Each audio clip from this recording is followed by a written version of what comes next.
नमस्कार। स्वागत है आप सभी का द इकोनॉमिक सॉल्यूशंस में। तो आज 3 नवंबर है और यूएस में आज प्रेसिडेंसी के इलेक्शन होने जा रहे हैं। अमेरिकन्स आज अपना 46th प्रेसिडेंट जो है उसको चुनने जा रहे हैं। तो इसका इम्पैक्ट सिर्फ अमेरिका के ऊपर ही नहीं होगा, पूरे वर्ल्ड के ऊपर होगा। ओके, जैसे भी अमेरिका सोचता है, चलता है, जैसे भी डिसीजंस लेते हैं, तो उसका impact rest of the world हमेशा रहता है। ओके, तो इस बार भी इसमें कोई चेंज नहीं देखने को मिलेगा।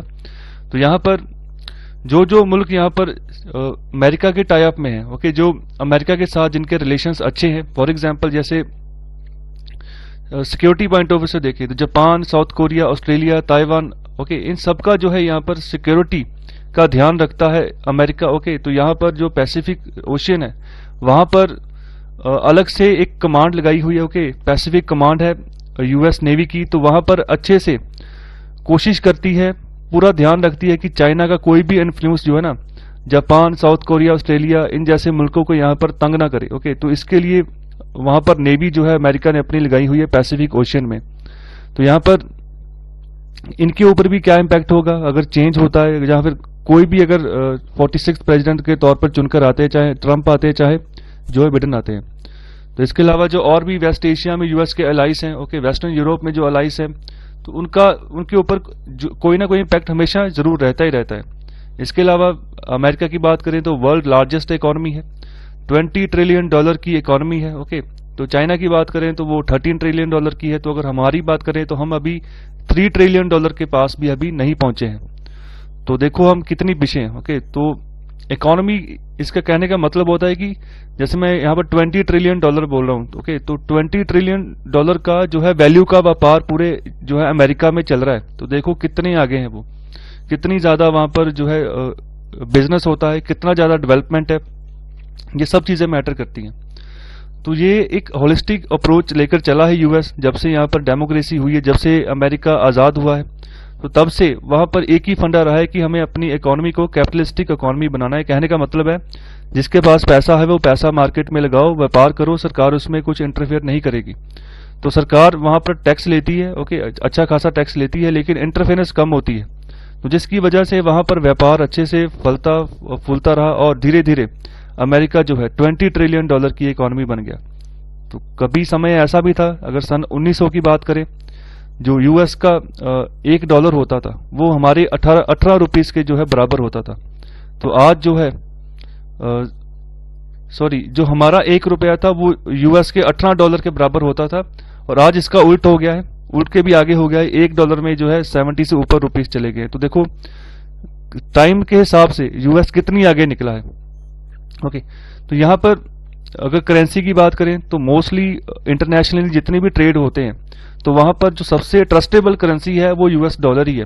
जो भी क्रॉस बॉर्डर पेमेंट्स होती हैं, बैलेंस ऑफ पेमेंट्स के रूप में, जहाँ फॉरेन एक्सचेंज मार्केट में जो कोई पेमेंट होती है, या फिर कोई फॉरेन एक्सचेंज में कोई भी कंट्री कोई करेंसी रखती है, तो सबसे भरोसेमंद करेंसी जो है यूएस डॉलर को माना जाता है। तो उसी को रखती है फॉरेन एक्सचेंज में भी। ओके, तो यहाँ पर बहुत ही इंपॉर्टेंट है, जो भी यहाँ पर इलेक्शन के तौर पर जो भी नए प्रेसिडेंट आएंगे उनका जो है इम्पैक्ट पूरे वर्ल्ड के ऊपर रहेगा। तो अगर बात करें इंडिया यूएस रिलेशनशिप की, तो यहाँ पर अभी हमारी काफी समय से जो है रिलेशनशिप अच्छी है, स्टेबल है। किसी जमाने में बहुत खराब भी थी। ओके, जब बांग्लादेश की वॉर हुई थी, ओके, उस समय, उससे पहले भी जब पाकिस्तान बना था, हमारे अच्छे रिलेशन यूएस के साथ नहीं थे। ओके, ये सन 2000 के बाद ही जो है थोड़े से रिलेशन अच्छे डेवलप होने शुरू हुए हैं। तो यहाँ पर एक मार्जिनल इम्पैक्ट होगा। ओके, कोई भी अगर चुनकर आता है, इतना कुछ ज्यादा फर्क पड़ने वाला नहीं है हमारे बायलैटरल रिलेशनशिप पे। ओके, क्योंकि अभी सही रिलेशनशिप चल रही है हमारी। और अगर बात करें ट्रंप एडमिनिस्ट्रेशन की, तो यहाँ पर लग रहा है अभी इन्होंने 4 साल काम किया है अमेरिका में, तो अगले वाला जो नया टर्म आएगा उसमें भी उनके आने की संभावना है। ट्रंप प्रेसिडेंस की यहाँ पर बात कर रहे हैं। तो यहाँ पर जो पिछले 4 साल गुजरे हैं, ओके, उसमें चाइना की पावर है, ओके, वो काफी उभर कर सामने आई है। जहां जहां पर भी अमेरिका पीछे हटता गया, ओके, चाइना ने उसको एज ए अपॉर्चुनिटी अपनाया और अपना जो है इन्फ्लुएंस बनाना शुरू कर दिया। हालांकि जो राष्ट्रपति ट्रंप थे, तो इनके 4 सालों का जो टर्म रहा है, तो उसमें काफी बयानबाजी इन्होंने चाइना के खिलाफ की है, लेकिन फिर भी इनकी जो अमेरिका फर्स्ट की जो यहाँ पर पॉलिसी थी कि जो भी होगा मैं अमरीकियों को पहले रखूंगा, बाकी बाद में। ओके, चाहे कोई पेरिस क्लाइमेट चेंज एग्रीमेंट है, चाहे वहां पर कोई पैसे देने हैं, जहां जहां पर भी यूएस गवर्नमेंट के पैसे लग रहे हैं ना, जैसे अफगानिस्तान में फौजें उतारी थी, वहां पर भी यूएस गवर्नमेंट खर्चा कर रही थी। इसके अलावा जो वर्ल्ड हेल्थ ऑर्गेनाइजेशन है उसमें भी अच्छा खासा खर्चा यूएस करता था। तो यहाँ पर उन्होंने बोला कि सबसे पहले मैं अमेरिका फर्स्ट, अमेरिकन के ऊपर मैं ध्यान दूंगा। जैसे बहुत सारे इंडियंस जो है H1B वीजा के तहत यूएस में काम कर रहे हैं एज ए वर्कर, तो उनके ऊपर भी एक तलवार लटकी हुई है। कभी भी उनको यहाँ पर से जो है उनको छुट्टी कर देंगे, बोल देंगे आप वापस चले जाओ। तो इसी के चलते, अमेरिका फर्स्ट के चलते चाइना को स्पेस मिल गया कि अपनी पावर को एक्सपैंड करे, ग्लोबल अफेयर्स में अलग अलग कंट्रीज के साथ अपने अच्छे रिलेशन डेवलप करे। जो काम यूएस करता था, मतलब फंडिंग करता था, पैसे देता था अलग अलग मुल्कों को, तो अभी वो काम जो है चाइना ने करना शुरू कर दिया। तो यहाँ पर जैसे इथोपिया जैसा देश है, तो वहां पर भी चाइना के बहुत सारे प्रोजेक्ट्स चल रहे हैं। और जो WHO के प्रेसिडेंट हैं, चेयरमैन है, वो भी इथोपिया से ही निकल कर आते हैं। तो बहुत सारा ब्लेम इनके ऊपर यह भी लगा था कि अगर टाइम पे वर्ल्ड हेल्थ ऑर्गेनाइजेशन बता देती सभी मुल्कों को कि ऐसे ही कोविड-19 जैसी बीमारी फैल रही है, तो सरकारें जो एक्शन लेती, इंटरनेशनल फ्लाइट्स रद्द करती। लेकिन चाइना की डर की वजह से इन्होंने ऐसा नहीं किया, तो ऐसा ब्लेम लगता रहा है जो WHO को चेयरमैन है अभी के, उनके ऊपर। तो वो इथोपिया से निकल कर आते हैं। तो ये कहा जाता है कि इथोपिया में चाइना ने इन्वेस्टमेंट काफी की है, तो उसके डर के चलते इन्होंने जो है खुलकर टाइमली बात नहीं बताई कोविड-19 के बारे में। तो और भी बहुत सारे एरियाज हैं जहां पर, जैसे यहाँ पर climate change, Paris climate change agreement sign हुआ था, और जब राष्ट्रपति ट्रंप सत्ता में आए, इन्होंने डिसीजन दे दिया कि हम जो है पेरिस क्लाइमेट चेंज से बाहर आ रहे हैं। क्यों बाहर आ रहे हैं?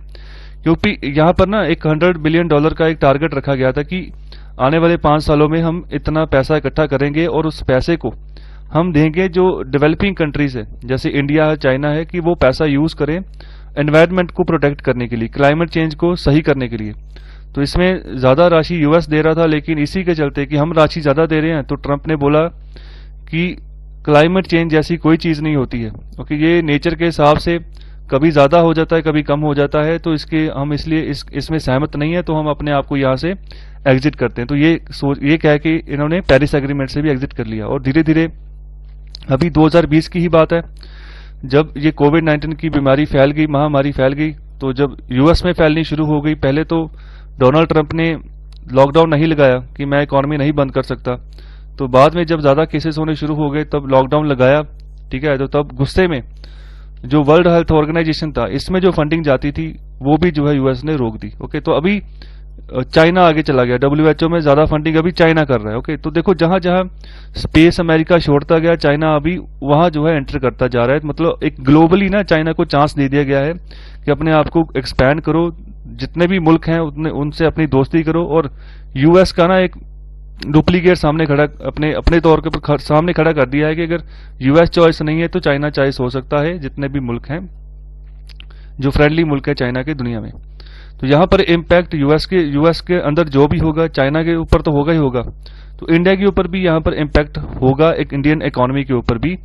ओके, जो भी डिसीजन यहाँ पर यूएस लेता है। तो इसके अलावा अगर WTO की बात करें, वर्ल्ड ट्रेड ऑर्गेनाइजेशन की, तो उसका भी वहां पर भी फंडिंग की शॉर्टेज चल रही है, वहां पर भी मतलब कोई अच्छे से काम नहीं हो रहा है। तो यहाँ पर यूएस ने ऑलरेडी रिफ्यूजल दे दिया है कि अपने मेंबर जो है ना इसकी WTO की एपलेट बॉडी में वो नहीं अपॉइंट करेगा। ओके, तो इससे पता चलता है कि WTO से भी वो किनारा कर रहा है, एक साइड पे हो रहा है अमेरिका।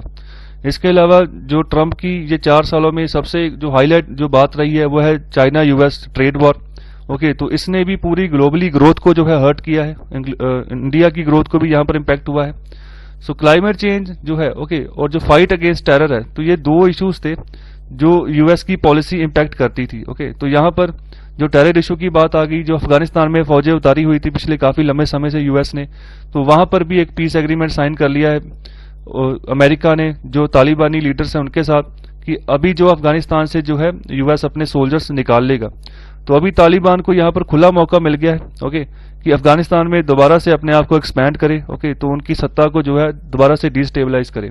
तो बड़ी मुश्किल से अफगानिस्तान में सरकारें चुनी जाती हैं, इलेक्शन होते हैं इस टेरर के बीच में। कई बार तो अफगानिस्तान के राष्ट्रपति भाषण दे रहे हो रहे होते हैं, वो गली में जो है धमाका हो रहा होता है बम का। तो ऐसी सिचुएशन है अमेरिका में, तो फिर भी यहाँ से मतलब पलायन कर लिया, यहाँ पर एग्रीमेंट साइन कर लिया कि हम फौजें अपनी वापस ले रहे हैं। तो यहाँ पर यूएस की अगर बात करें तो ये वर्ल्ड की सबसे पुरानी डेमोक्रेसी है और इन्फ्लुएंशियल डेमोक्रेसी भी है। तो इसको ये जो भी काम करता है ना, तो उसका एक इम्पैक्ट जो है सभी मुल्कों के ऊपर, सभी वर्ल्ड के ऊपर जो है होता ही होता है। तो यहाँ पर आने वाले समय में पता लगेगा कि कौन आज इलेक्शन में किनको जीत मिलती है, और उसी हिसाब से जो है फ्यूचर की जो पॉलिसी है वो डिसाइड करेंगे अलग अलग नेशन, जिससे जो इम्पैक्ट करेगा यूएस। ओके, तो यहाँ पर बहुत ही इंपॉर्टेंट है, इंडियन इकोनॉमी के हिसाब से भी हमें अच्छे रिलेशन रखने हैं अमेरिका के साथ, तभी हमारी जो ग्रोथ है वो अच्छे से आगे डेवलप होगी। अगर अमेरिका के साथ हम अच्छे से रिलेशन बना के चलते हैं, और भी बहुत सारे प्रोजेक्ट्स अगर इंडिया में इन्वेस्ट हम करवाते हैं अमेरिका से तो।